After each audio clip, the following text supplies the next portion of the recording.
So there are a lot of very interesting new art products being developed all the time by the chemists and all the manufacturers, which is great news for artists because we're always getting new things to try and interesting, unusual possibilities.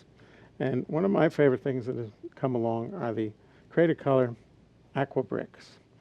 And you can see them here. They look like maybe a large watercolor pan, but they're actually a drawing stick in a brick. And you can draw with them, just like a crayon.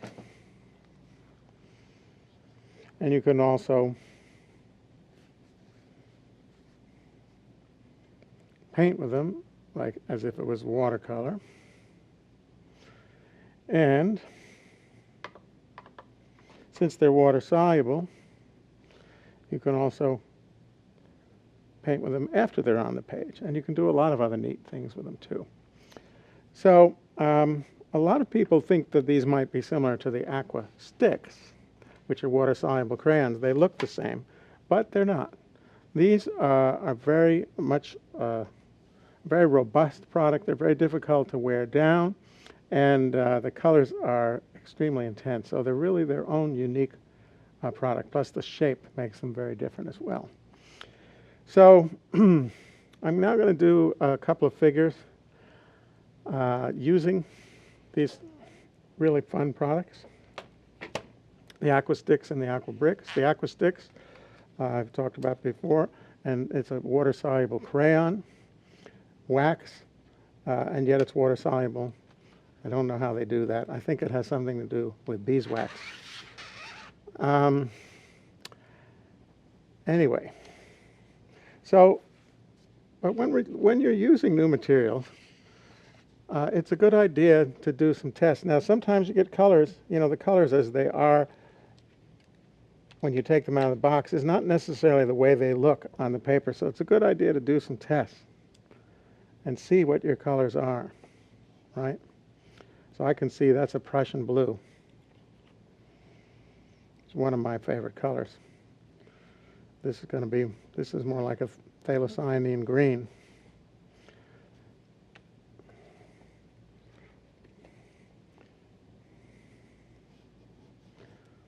That's pretty close to an ultramarine, I'd say. And so it's a good idea to do some color tests with any color you're not sure of how it's going to look on the page. A very good idea. So I'm going to take that Prussian blue. I'm going to take this,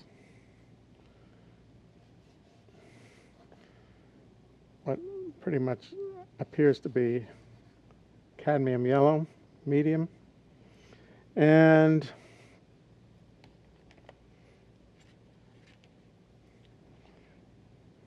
got a little, that's an olive green. I think I'm going to stick with this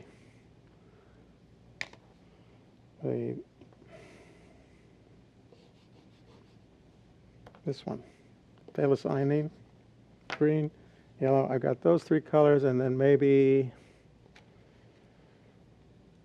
I think, just in case, I might want some ochre. I had yogurt for lunch, so I must have it on the brain. Some ochre, and so there's a preparation process which you go through, which you always should go through before you hit the paper.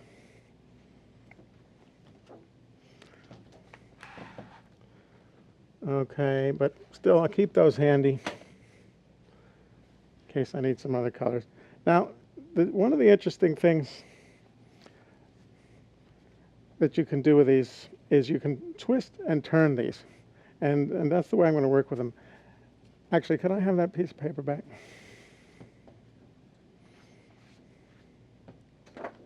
Thank you.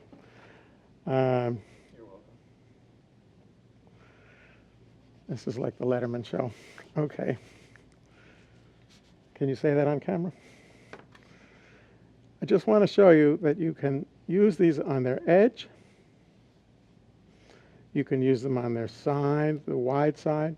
You can use them on the medium side. You can use them on the end. And as you've already seen, wet and dry.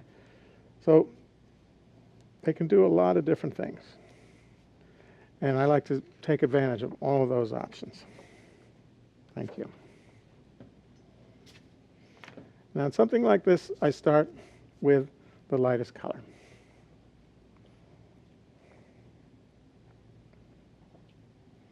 And even though I'm going to wet this, you will see that whereas it will start off wet,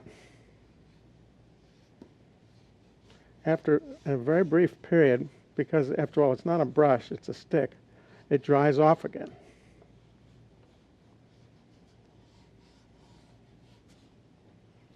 Another thing I want to mention is I'm working on a hot press paper, which I don't normally do, but these seem to ask for a smooth paper. Comes with a little holder. I'm going to use it to keep it a little cleaner.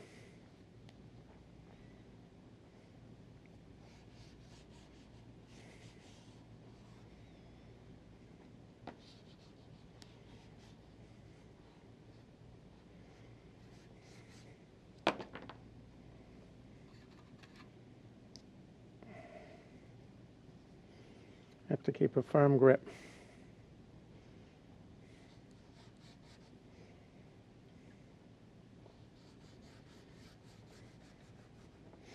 So that is a mass drawing with a light color. It just gives me a kind of location on the page. I'm going to go to a kind of a medium color, which is going to be my green, for some of my contours. But while I'm doing the contours, because this functions like a brush as well, I can also at times, use it thickly and actually create the impression of some shading as well, as I twist and turn it. And that twisting and turning also gives very interesting qualities to the line.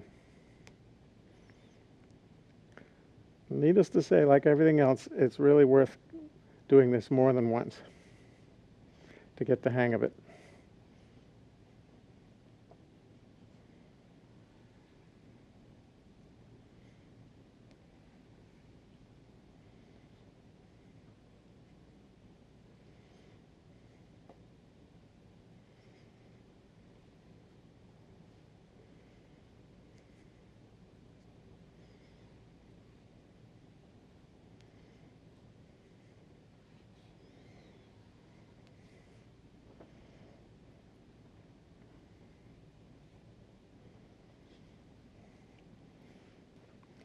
Now what I'm going to do is I'm going to take a brush, make sure it's clean, because when you've got nice bright yellows, you want to make sure your brush is really good and clean. And then I can brush some of this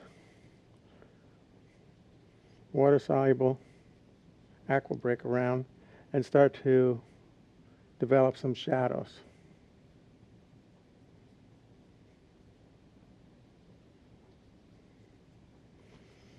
And what I love products, I love materials that you can work fast with, because I like to work fast, and I think that you get the freest effect when you work fast.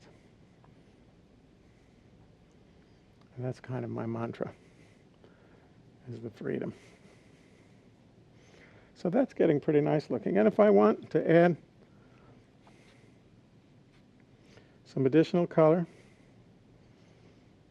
I can take it right from the brick itself. So I like that. But I would like some stronger contrast, so I'm going to go for the Prussian blue.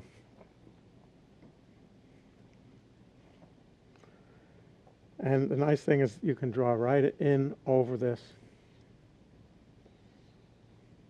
right into the wet, and define those contours a little more definitely, which just adds a lot of sort of strength to the drawing, I think.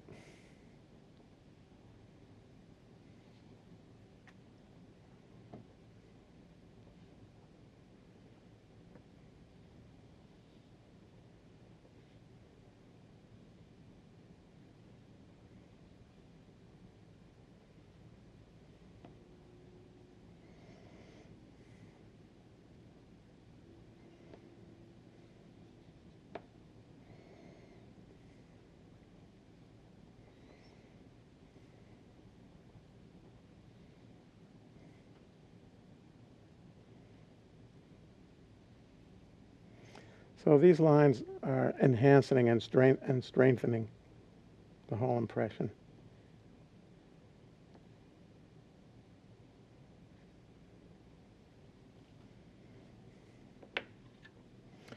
Then I'm going to take my brush one more time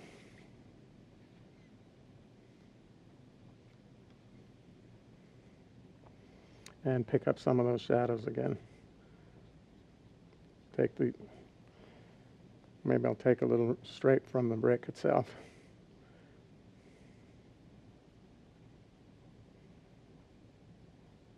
And get a little stronger contrast in there.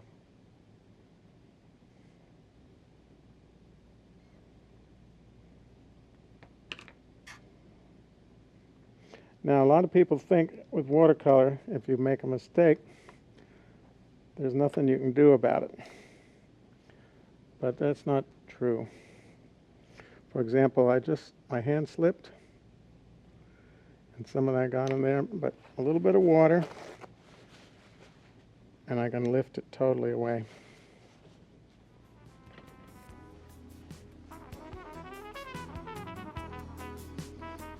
So I'm glad that happened so you could see that.